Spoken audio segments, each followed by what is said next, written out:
Hello, Ben here from Supercoach Insider. Thank you for joining us. This is my team reveal going into round 13.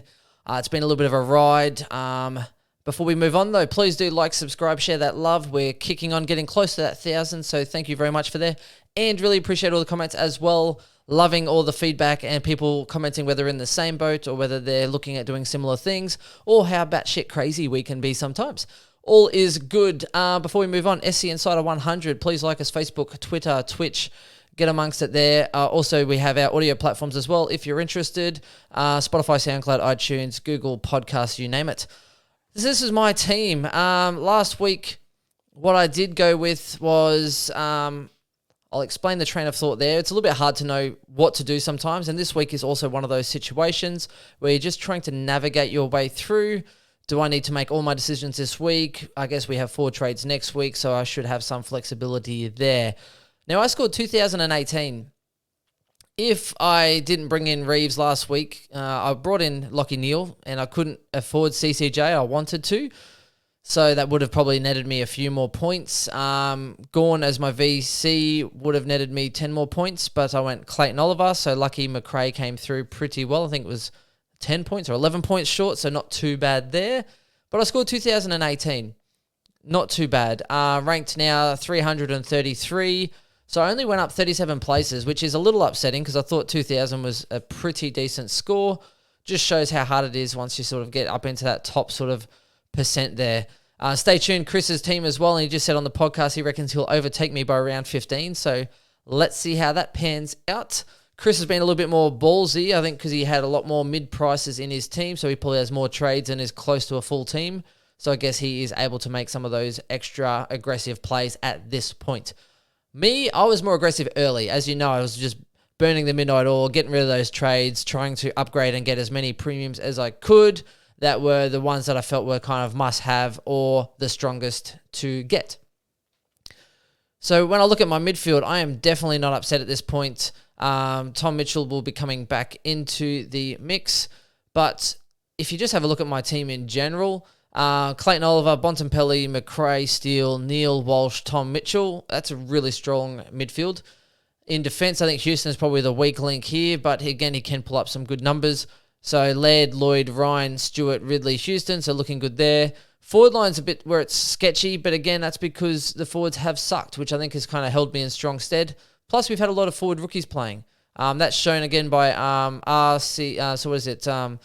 Collier, RCJ, I think it is, CCJ, sorry, from Richmond coming in as well. Poulter showing up. There's a lot of those forward mids that are actually coming through. Waterman, again, did really well with the 57 for me, so that worked out real well. But when we look at that, basically, I'm only 3 positions away from filling my side. The issue I have is at the moment, Grundy is down. I'm hoping that Reeves can at least hold that in good stead. Zorko is expensive, so I am considering, because I've only got 30,000 bank or just less, I am considering going Zorko to Whitfield, banking that 100,000. That'll then finish my defense and midfield mix because Laird can come into that midfield. And then it frees up a couple things. So this is one option I'm considering. Now, I'm not definitely going this way yet. Part of me wants to hold Zorko and just finish my side, trying to focus on getting either a midfielder or a defender and then getting Dangerfield next week. And then I'll be able to sort of leave Poulter or someone like that and then try and upgrade after that. That's one thing I am considering.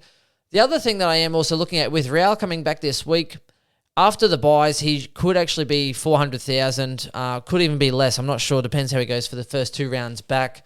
He could be a real cheap option at 400,000, whether I play him on the bench or whether I have him as my M8. Now, my midfield is really strong, so I could probably play that, bring in a Dangerfield, bring in the more expensive forwards. So Danger, Marshall when he comes back in, and finish my team that way and spend the money on those couple of guys and then save it and go a cheaper option to finish in Rao. Not a bad play. When you kind of have a look at it, it's, Rao I think could average you the same amount as a Whitfield, except he's going to cost you $100,000 less potentially. The issue is that you need people in the buys. Now, my team is fairly well set. Again, I only need 3 people, which makes it hard because it's the rookies and my premiums next week that are going to be the issue. So when we have a look at next week, there's a lot missing. So I'll be missing Laird, Lloyd, Ryan, Bianco, Steele, Oliver, Jordan I'll be trading before then. Then I've got Gorn and Grundy, Martin. So I've got 8 premiums out. So when we look at people playing, assuming Lockie Jones plays, so that's 4, 5, 6, 7, 8, 9 in Lockie Neal. Brockman and Sharp you can't rely on to save their life. Sharp's out anyway. Brockman I don't think he's going to play. So what have we got there? 4, 9, 10, 11, 12. Waterman probably plays 13. Reeves is 14. Now I did have... Or did I just include Zorko in that? I think I did. So I am in some trouble. The benefit of bringing Whitfield in this week is he does play for the next 2 weeks. If I bring in Dangerfield as well, so there's another 2. So let's have a look again. 4, 5, 6, 7, 8, 9, 10, 11, 12, 13. So I probably have 13 players next week, which means I'm 5 short. If I bring in Dangerfield and Whitfield as 2, which means I only need 1 more premium. So that gives me 15 players, and then I'm going to need some rookies that are playing next week to kind of get me towards 18. That's the issue that I'm faced with at the moment. That's why I think even, if I get rid of Zorko, it could free up some options. The issue is that there's not really many good forwards that have the bye last week or this week. I mean, you're looking at probably Hawkins is 1, but again, he's not great.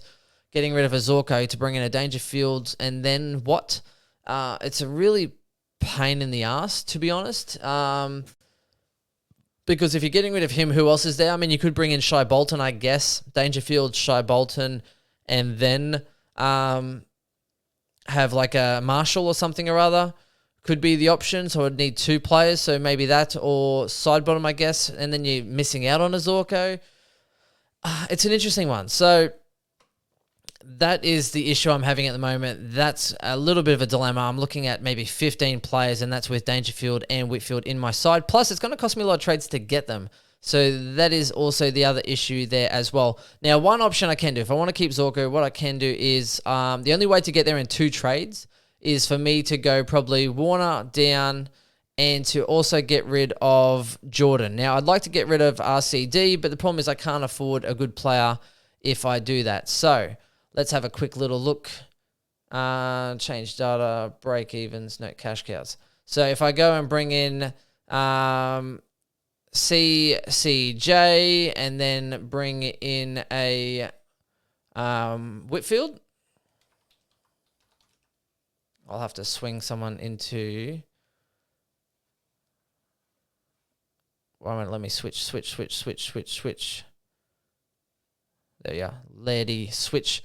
All right, Whitfield. So this is one option I can do. Basically, it's 2 trades. I'm getting rid of 2 players who are going to be playing next week anyway, and bringing in someone who's also going to have next week's bye, but then be able to bring in Whitfield. So then my defense is done. My midfield's done. I've got RCD hopefully playing this week and CCJ. It improves my number for next week by 1. But then next week, I'm going to have to hopefully rely on these rookies to be named. Whether it's, I think there's West Coast, I've got a couple that, no, they'll have the bye actually. So yeah, I'm relying on people being named for next week as debutants or somewhere close to it. Hopefully there's some freshies named this week for the ones that had a bye last week. And then the aim of the game then would be trying to go and trade out, say, no, Waterman's probably playing next week, so I can't do that. So it'd have to be trading out. So an RCD, I can't really trade out Bianco or Jones. So where's my cadence? Where's my cash flow? Yeah, Waterman, Poulter. So it's going to have to be RCD down, even if it's best 120,000 on top of 300. I'm going to be short. So I'd have to cut someone who's playing next week anyway, which is not good for me. So yeah, unless you go CCJ down after a week after 80K, but that's not really a good idea. So look, this is the predicament. I mean, I'm probably going to have to play short next week because I am going for overall. That's why I think it's not such a bad idea to get rid of Zorko, just because, with overall, I need as many players on field as I can get, particularly for next week. Otherwise, I'm going to drop a lot of places. Again, going for overall, if I go sideways Zorko to Dangerfield next week, then if Dangerfield averages 100, he's still going to out-average you a Zorko going 120 for 9 rounds instead of 11 rounds. Bear in mind, though, as in I do have enough for this week, so it kind of takes a little bit of the tail off there. So that's one thing I am considering. I could go get rid of Zorko, try and free up some cash. Then what I would do is, where are all my players? So Zorko out, get rid of RCD, get rid of just trying to have a look here, RCD. So I can then bring in, same thing, I can go lay it into here. This is if I'm stuck on Whitfield, which I'm not. But at this point, it'd help if I could spell. Whitfled, Jesus. Whitfield. So again, Whitfield was apparently running laps today, so that doesn't really sit well for me. Whitfield, and then if I brought in, say, CCJ, then that then has 205,000. I can then take that 205,000, throw that onto a Jordan. That'll get me, Jordan's got a fairly decent break even this week, or 52, so you'd suggest he at least holds his cash. I should then be able to go Jordan straight to Dangerfield next week in one trade, which then leaves me with 7 trades left and 2 spots that need to be done. Not the worst thing in the world. I would then probably, actually no, that'll be 1, is that 2 spots then? See, this is the issue. Mucking around, trying to work it out. It's literally trying to work out numbers. So if I do it that way, basically Whitfield in this week, I haven't really changed my side too much for this week, except I've then freed up 200,000. I've used slightly less trades. I'll have 8 trades left. So next week it would be 1 trade up to Dangerfield, which would then be, also Warner was the one I was going to get rid of instead of CCJ. Warner's injured. Right. So I'd have more cash. So it'd be Warner out and Jordan can stay, Zorko out, and it would be, I've already got Bianco, so I must have gone early on Bianco last week, so that's pretty good in that aspect. So then I go Jones in. Helps if I had this keyboard set up properly. So Jones will be in there. Zorko out. Switch Brockman in. Switch Led in. Defense, you then go Whitfield.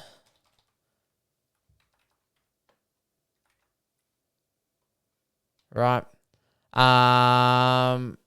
Then I've got 268,000 left, so then I can go Dangerfield on top of Jordan next week.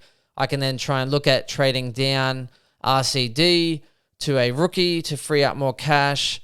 And then basically, again, I've only got 2 forward spots that need to happen. Jones, I could easily kind of keep for a bit, so RCD would free up some money, so I can then try and go him on top of, so after the buy, on top of a Waterman even. Yeah, so I'll probably have to then trade out like a Jones and a Waterman to get RCD up to a premium. So there's 3 trades with 4 trades left and 1 spot, so then 1 up, 1 down for 2 trades left to a finish side. That's the riskiest side of things. Look, I have no idea what I'm going to do, guys. I have to be completely honest with you. Chances are I'm going to balls it up, but next week is an issue for me.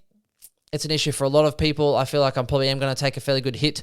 I'll be playing 18 for the first 2 weeks of the buys, so even if I can get fairly close to it, it's not the worst thing in the world for me. But again, I plan to have a lot more people in this buy. Now you've got Dusty and these other rookies that I was hoping. So I was hoping RCD. I was hoping that the other other Richmond rookies. So I was hoping to have at least 3 more in that buy round to make it 18, and or get close to 18. Then that's kind of been the issue for me. So look, let me know what you're thinking. Are you screwed like me? Are you looking at different options? I am not sold at this point in getting rid of Zorko because I do like him and I think he'll be valuable. But again, it's one of those situations where is it going to get me much closer? Because whoever plays for me next week is going to be a lot better. The other option is I can also just go and get Whitfield in and then go Zorko to Dangerfield next week. That'll bank me probably a little bit of money, but at least I'll definitely get Dangerfield's score on field. and I'm looking at getting Dangerfield in anyway. The cross side there is that I would have to replace Zorko, so I'm burning a trade. So I was expecting to finish with 2 trades with a full team. Do I want to risk it further? Part of me wouldn't mind waiting a week to then try and be a bit more aggressive next week. Because knowing me, I'll go aggressive this week and then I'll probably have an injury or something or other and someone will have to trade. So I don't want to push it too thin. There are still 11 rounds left and I'm relying on only 2 people getting injured from my list of premiums, of 22. So at this point, maybe I should just keep Zorko and then hope that if I need that trade, I'll make those points up in the back end when other people are faulting. I don't know. I'm just happy to be in the top 1,000, to be honest, as far as a finishing side. So maybe I will take a small hit over that next round. Maybe it won't be too bad, and then I can keep surging ahead. So those are my thoughts. Sorry for the long podcast. VC and C this week, I am definitely going Steele as VC into Gorn. I think Gorn playing against an easier opponent should be good for him. Again, it's also a big occasion. That's something he feels strongly in, and he's the captain. So I think it's definitely going to be Gorn's highest moment. So I think he will really shine in that. Otherwise, looking at the other options, not really a big fan of Titch in that one. Tuke Miller, if you have him, great VC because they're playing Fremantle without a Fife. Brayshaw stocks could actually go up as well. Not too bad there if you have him. I wouldn't put him as a VC though. Otherwise, Giants, Josh Kelly, if you have him, I would also consider VCing Josh Kelly. Don't know why I'm mentioning him. I don't like that choice. But he could go 190. And I said this in the other pod. It would not surprise me when they play Adelaide and North, whether Josh Kelly ends up averaging 110 to 115 overall for the season based on those couple of games. So it's a danger one. I don't want to watch him. I'm hoping it doesn't happen. Also, Whitfield, if Whitfield is out or injured, then Josh Kelly might push back to his old role. So those are some considerations. Let me know what you're thinking. For those who traded to have a lot of buy players next week and have a better swing, you are probably in some trouble like I am. I was hoping to get 18 each round, and now it looks like I'll have 18 for the first 2 and short on the next. So that's me, guys. Thank you very much. Let me know what you're thinking. Let me know what you're doing. Which option should I go with? Right, that's probably also a big question. What do you think I should do? Who knows? Let's have fun doing it. Never look back. Make your trades, and we'll talk to you next time. Bye.